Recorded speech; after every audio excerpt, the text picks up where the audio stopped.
ओम शांति। आज 23 नवंबर 2024 के बाबा के अनमोल मधुर महावाक्य सुनेंगे। आज की मुरली में बाबा हम बच्चों को बहुत सूक्ष्म एक प्रेरणा दे रहे हैं। बाबा कहे, बच्चे देही अभिमानी बनो और देही अभिमानी बनकर सर्विस करो तो हर कदम में सफलता मिलती रहेगी। परंतु मनुष्य आत्माएं इतने जन्म देह अभिमान में रहने कारण बहुत सहज देह अभिमान में आ जाते हैं। तो बाबा युक्ति बताते हैं कि देह अभिमान से परे रहने के लिए अपने आप को गॉडली सर्वेंट समझो कि हम गॉडली सेवा पर हैं, गॉडली सर्वेंट हैं, तो कभी भी देह अभिमान के वशीभूत नहीं होंगे और जितना जितना योग में रहेंगे उतना देह अभिमान टूटता जाएगा। बाबा कहे, जो देह अभिमान में होते हैं, जैसे दुनिया के अंदर जिसको धन का अभिमान होता है, वो कभी ज्ञान को उठा नहीं सकते हैं, जीवन में धारण नहीं कर सकते हैं। ये भी एक प्रकार का दंड है। जो गरीब सहजता से ज्ञान को धारण कर लेते क्योंकि उनमें अभिमान नहीं है, और अभिमान वाला धारण नहीं कर सकता है। ठीक इसी तरह बाबा कहे, इस ज्ञान मार्ग में भी जिसके अंदर सूक्ष्म में भी देह अभिमान होगा, वो ज्ञान को धारण नहीं कर सकेगा। ये भी उनके लिए सूक्ष्म सजा है। इस सूक्ष्म ये गति को जो समझ लेता है, वो सहजता से देही अभिमानी रहने का पुरुषार्थ करता है। सुनते हैं आज के बाबा के अनमोल मधुर महावाक्य। ओम शांति। मीठे बच्चे देही अभिमानी बनकर सर्विस करो तो हर कदम में सफलता मिलती रहेगी। आज की मुरली से पहला प्रश्न है, किस स्मृति में रहो तो देह अभिमान नहीं आएगा? उत्तर है, सदा स्मृति रहे कि हम गॉडली सर्वेंट है। सर्वेंट को कभी भी देह अभिमान नहीं आ सकता। जितना जितना योग में रहेंगे उतना देह अभिमान टूटता जाएगा। आज की मुरली से दूसरा प्रश्न है, देह अभिमानियों को ड्रामा अनुसार कौन सा दंड मिल जाता है? उत्तर, उनकी बुद्धि में यह ज्ञान बैठता ही नहीं है। शाहूकार लोगों में धन के कारण देह अभिमान रहता है, इसीलिए वह इस ज्ञान को समझ नहीं सकते हैं। यह भी दंड मिल जाता है। गरीब सहज समझ लेते हैं और शाहूकार समझ नहीं पाते हैं। तो बाबा कहे, ये सूक्ष्म में ड्रामा अनुसार दंड है। ओम शांति। रूहानी बाप ब्रह्मा द्वारा राय दे रहे हैं। क्या राय दे रहे हैं? याद करो, ये कौन बनेंगे? सतो प्रधान बन अपने पैराडाइज राज्य में प्रवेश करेंगे। यह सिर्फ तुमको नहीं कहते, परंतु यह आवाज तो सारे भारत बल्कि विलायत में भी जाएगा सबके पास। बहुतों को साक्षात्कार भी होगा कि यह अभी पैराडाइज में प्रवेश करेंगे। किसका साक्षात्कार होना चाहिए? वह भी बुद्धि से काम लेना चाहिए। बाप ब्रह्मा द्वारा ही साक्षात्कार कराकर कहते हैं, प्रिंस बनना है तो जाओ ब्रह्मा व ब्राह्मणों के पास। ये साक्षात्कार अंत में सबको होगा कि प्रिंस बनना है, पैराडाइज में प्रवेश चाहते हैं तो जाओ ब्रह्मा व ब्राह्मणों के पास। यूरोप वासी भी इनको समझने चाहते हैं। भारत पैराडाइज था तो किसका राज्य था? ये पूरा कोई जानते नहीं है। भारत ही हेवन स्वर्ग था। अभी तुम सबको समझा रहे हो, यह सहज राजयोग है। जिससे भारत स्वर्ग अथवा हेवन बनता है। विलायत वालों की फिर भी बुद्धि कुछ अच्छी है, वह झट समझेंगे। तो अब सर्विसेबल बच्चों को क्या करना चाहिए? बाबा कहे अब सर्विसेबल बच्चों को क्या करना चाहिए? उन्हों को ही डायरेक्शन देने पड़ते हैं। बाबा को सर्विसेबल बच्चों को ही डायरेक्शन देने पड़ते हैं। बच्चों को प्राचीन राजयोग सिखाना है। तुम्हारे पास म्यूजियम, प्रदर्शनी आदि में बहुत आते हैं, ओपिनियन लिखते हैं कि ये बहुत अच्छा कार्य कर रहे हैं, परंतु खुद समझते नहीं हैं। थोड़ा कुछ टच होता है तो आते हैं, फिर भी गरीब। थोड़ा कुछ टच भी होता है तो बाबा कहे आते भी है गरीब। अपना अच्छा भाग्य बनाएंगे और समझने का पुरुषार्थ करेंगे। म्यूजियम आदि में भी आएंगे गरीब, अच्छा समझेंगे और अपना भाग्य बनाने का पुरुषार्थ करेंगे। शाहूकारों को तो पुरुषार्थ करना नहीं है, क्यों? देह अभिमान बहुत है ना। तो ड्रामा अनुसार जैसे बाबा ने दंड दे दिया है, अभिमान के कारण उनको यह दंड मिला है, फिर भी उन द्वारा आवाज कराना पड़ता है। विलायत वाले तो ये नॉलेज चाहते हैं, सुनकर बहुत खुश हो जाए। गवर्नमेंट के ऑफिसर्स पिछाड़ी कितनी मेहनत करते हैं, परंतु उन्हें फुर्सत ही नहीं है। बाबा के बच्चे गवर्नमेंट ऑफिसर्स को भी समझाने की कितनी मेहनत करते हैं, परंतु उन्हें फुर्सत ही नहीं। उन्हों को भल घर बैठे साक्षात्कार भी हो जाए तो भी बुद्धि में नहीं आएगा। तो बच्चों को बाबा राय देते हैं। क्या राय देते हैं? ओपिनियन अच्छी अच्छी इकट्ठी करके उनका एक अच्छा किताब बनावे। राय दे सकते हैं, देखो कितना सबको ये अच्छा लगता है। विलायत वाले व भारतवासी भी सहज राजयोग जानने चाहते हैं। स्वर्ग के देवी देवताओं की राजाई जो सहज राजयोग से भारत को प्राप्त होती है, तो क्यों ना ये म्यूजियम गवर्नमेंट हाउस के अंदर लगा दे। तो ना बाबा कहे क्यों ना ये म्यूजियम गवर्नमेंट हाउस में अंदर लगा दे, जहां कॉन्फ्रेंस आदि होती रहती है। ये ख्यालात बच्चों के चलने चाहिए। अभी टाइम लगेगा। हाँ, उस समय बाबा ने कहा अभी टाइम नहीं है, अभी टाइम लगेगा। इतनी जल्दी नरम बुद्धि नहीं होगी। गोदरेज का ताला बुद्धि को लगा हुआ है। अभी आवाज निकले तो रेवोल्यूशन हो जाए, क्रांति हो जाए। हाँ, होना जरूर है। देखो भगवान की भविष्यवाणी, एक दिन होना जरूर है, गवर्नमेंट हाउस में भी होगा। बोलो गवर्नमेंट हाउस में भी म्यूजियम हो तो बहुत फॉरेनर्स भी आकर देखे।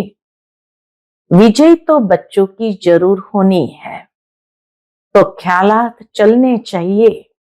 देही अभिमानी को ही ऐसे ऐसे ख्यालात आएंगे कि क्या करना चाहिए। जो विचारों को मालूम पड़े और बाप से वर्षा लेवे। हम लिखते भी है बिगर कोई खर्चा। हाँ, बिगर कोई खर्चा ये जरूर देख सकते हैं। तो अच्छे अच्छे जो बच्चे आते हैं, राय देते हैं। डिप्यूटी प्राइम मिनिस्टर ओपनिंग करने आते हैं, फिर प्राइम मिनिस्टर प्रेसिडेंट भी आएंगे, क्योंकि उन्हों को भी जाकर बताएंगे ये तो वंडरफुल नॉलेज है। सच्ची शांति तो ऐसी स्थापन होनी है। महसूस करेंगे सच्ची शांति तो ऐसी स्थापन होनी है। जचता है, समझानी भी है, जचने की। आज नहीं जचेगी तो कल जचेगी। बाबा कहते रहते हैं बड़े बड़े आदमियों के पास जाओ, आगे चल वो भी समझेंगे।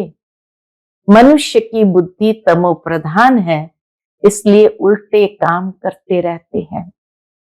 दिन प्रतिदिन और ही तमो प्रधान बनते जाते हैं।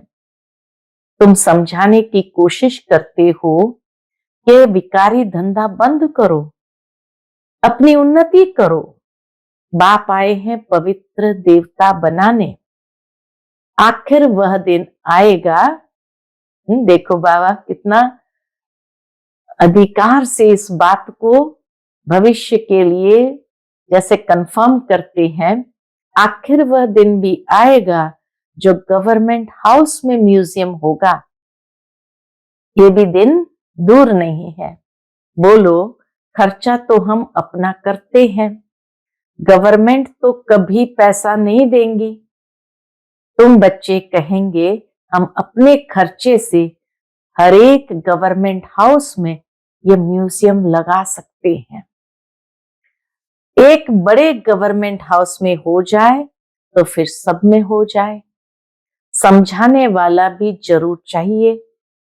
उनको कहेंगे टाइम मुकर्रर करो, जो कोई आकर रास्ता बतावे। बिगर कौड़ी खर्चा जीवन बनाने का रास्ता बताएंगे।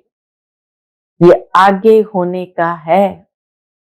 बहुत स्पष्ट बाबा ने कह दिया, ये आगे होने का है, परंतु बाप बच्चों द्वारा ही बताते हैं। अच्छे अच्छे बच्चे जो अपने को महावीर समझते हैं, उनको ही माया पकड़ती है।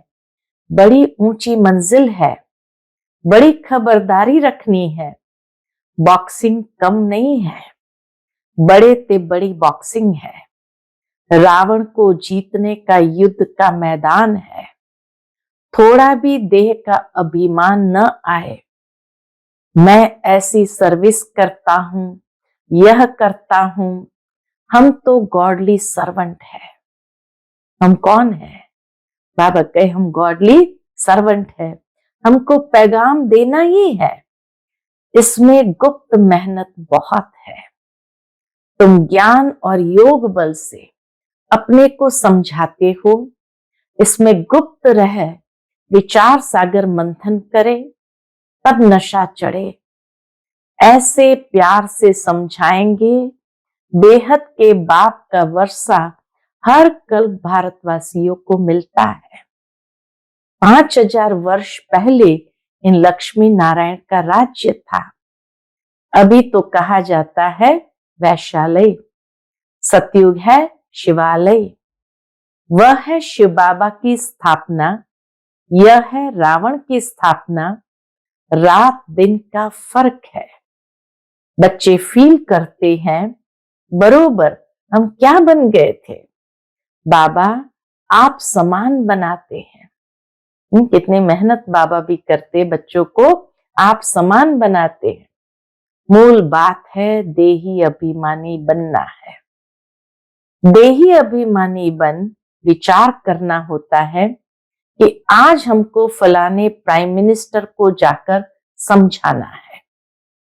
देही अभिमानी होकर के बाबा कहे विचार करना है, आज हमको फलाने प्राइम मिनिस्टर को जाकर समझाना है। उनको दृष्टि दे तो साक्षात्कार हो सकता है। तुम दृष्टि दे सकते हो। अगर देही अभिमानी होकर रहो तो तुम्हारी बैटरी भरती जाएगी। देही अभिमानी होकर बैठे, अपने को आत्म समझ बाप से योग लगाएं, तब बैटरी भर सकती है। गरीब झट अपनी बैटरी भर सकते हैं, क्योंकि बाप को बहुत याद करते हैं।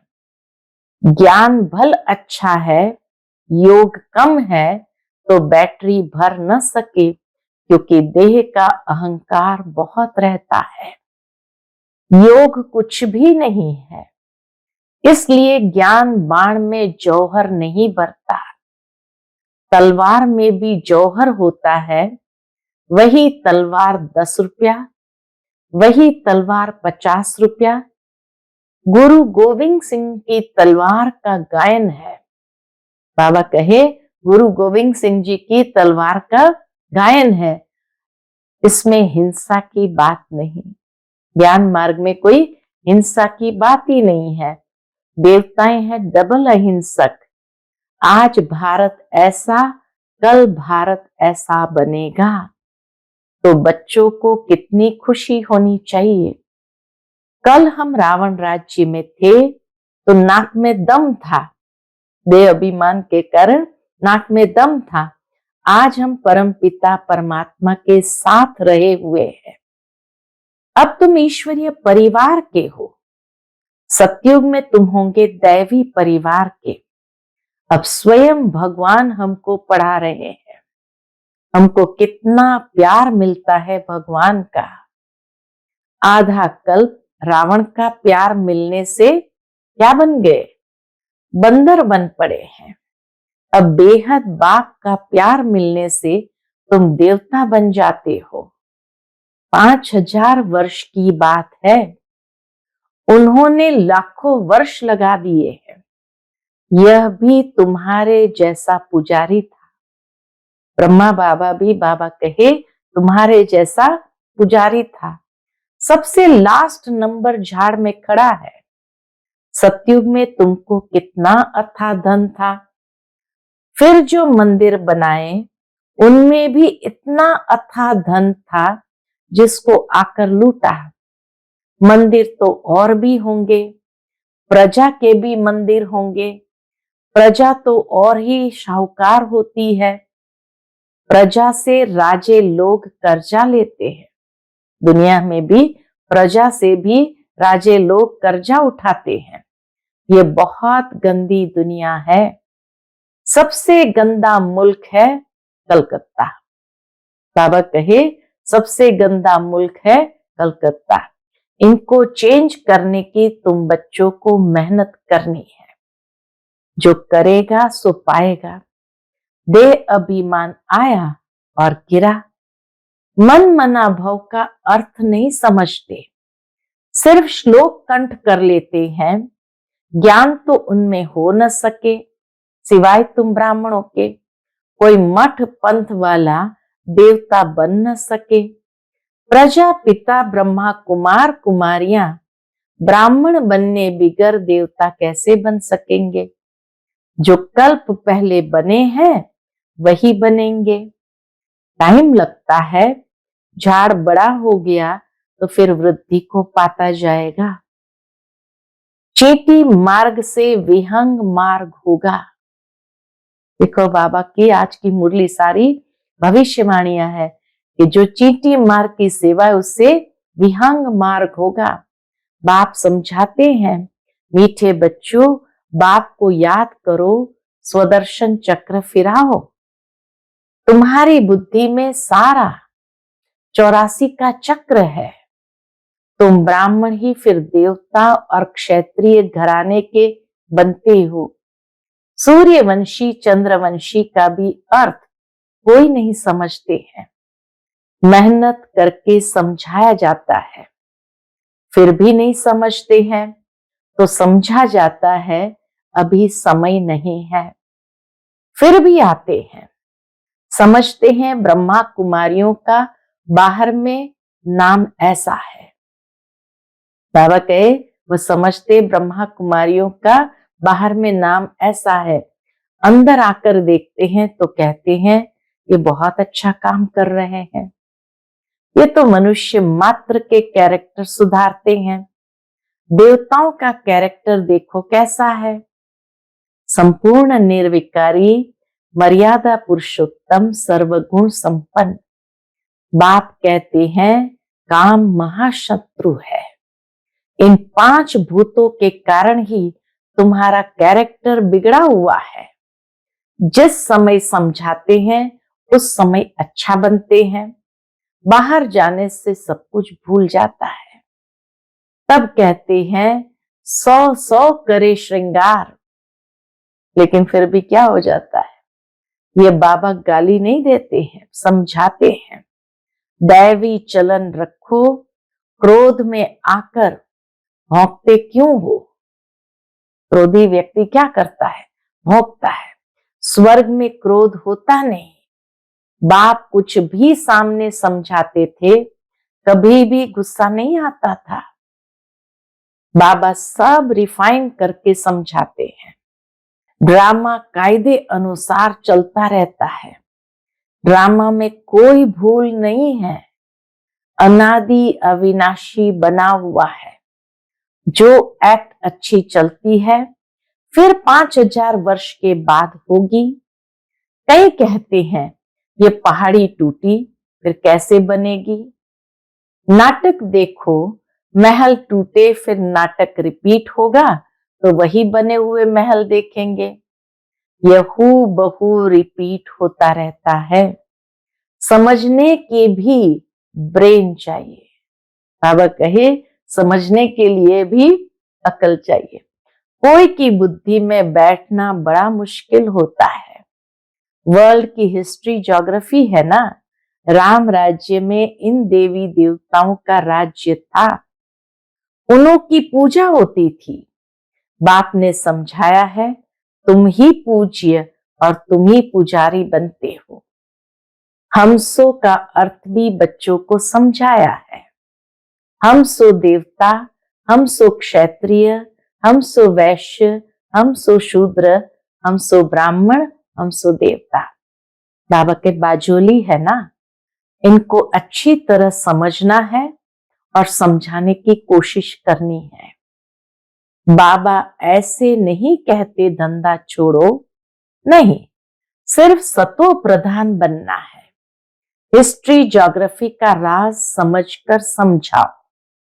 मूल बात है मन मना भव।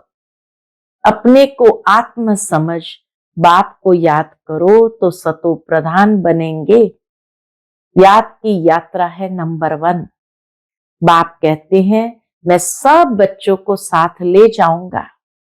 सतयुग में कितने थोड़े मनुष्य है, कलयुग में इतने ढेर मनुष्य है। कौन सबको वापस ले जाएगा। इतने सारे जंगल की सफाई किसने की। बाबा कहे इतने सारे जंगल की सफाई किसने की। बागवान, खेवैया बाप को ही कहते हैं। वही दुख से छुड़ाकर उस पार ले जाते हैं। पढ़ाई कितनी मीठी लगती है, क्योंकि knowledge is source of income. तुमको कारों का खजाना मिलता है। कितना खजाना मिलता है, कारों का खजाना मिलता है। भक्ति में कुछ नहीं मिलता। यहाँ पांव पड़ने की बात नहीं। वह तो गुरु के आगे सो जाते हैं, इससे बाप छुड़ाते हैं। न पैरों में पड़ना है न सोना है, उससे बाबा छुड़ाते हैं। ऐसे बाप को याद करना चाहिए। वह हमारा बाप है, ये समझ लिया है ना। बाबा कहे समझ लिया कि वह हमारा बाप है।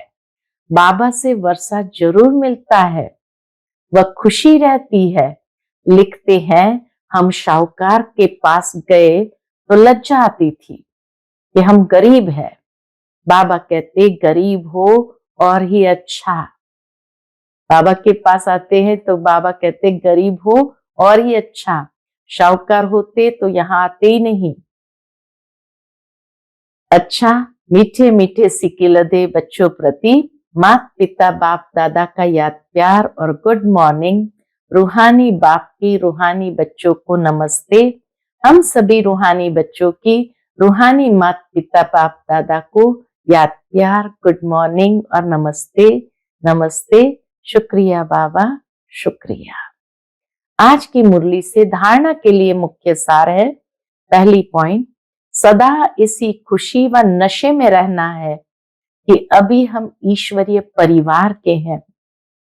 स्वयं भगवान हमें पढ़ा रहे हैं, उनका प्यार हमें मिल रहा है, जिस प्यार से हम देवता बनेंगे। दूसरी पॉइंट, इस बने बनाए ड्रामा को एक्यूरेट समझना है। इसमें कोई भूल हो नहीं सकती। जो एक्ट हुई फिर रिपीट होगी। इस बात को अच्छे दिमाग से समझकर चलो तो कभी गुस्सा नहीं आएगा। आज का बाप दादा का मधुर वरदान हम बच्चों के प्रति है, तूफान को तोहफा यानी गिफ्ट समझ सहज क्रॉस करने वाले संपूर्ण और संपन्न भव। तूफान को तोहफा समझ सहज क्रॉस करने वाले संपूर्ण और संपन्न भव। जब सभी का लक्ष्य संपूर्ण और संपन्न बनने का है तो छोटी छोटी बातों में घबराओ नहीं। मूर्ति बन रहे हो तो कुछ हैमर तो लगेंगे ही। मूर्ति जब बनाते हैं तो हथौड़े लगते हैं, हैमर माना हथौड़ा। तो बाबा के मूर्ति बन रहे हो तो कुछ हथौड़ा तो लगेंगे ही। जो जितना आगे होता है उनको तूफान भी सबसे ज्यादा क्रॉस करने होते हैं, लेकिन वह तूफान उन्हों को तूफान नहीं लगता, तोहफा लगता। तोहफा यानी गिफ्ट लगता। ये तूफान भी अनुभवी बनने की गिफ्ट बन जाते हैं। इसलिए विघ्नों को वेलकम करो और अनुभवी बनते आगे बढ़ते चलो। आज का स्लोगन है, अलबेलेपन को समाप्त करना है तो स्वचिंतन में रहते हुए स्व की चेकिंग करो। अलबेलेपन को समाप्त करना है तो स्वचिंतन में रहते हुए स्व की चेकिंग करो। अच्छा, ओम शांति।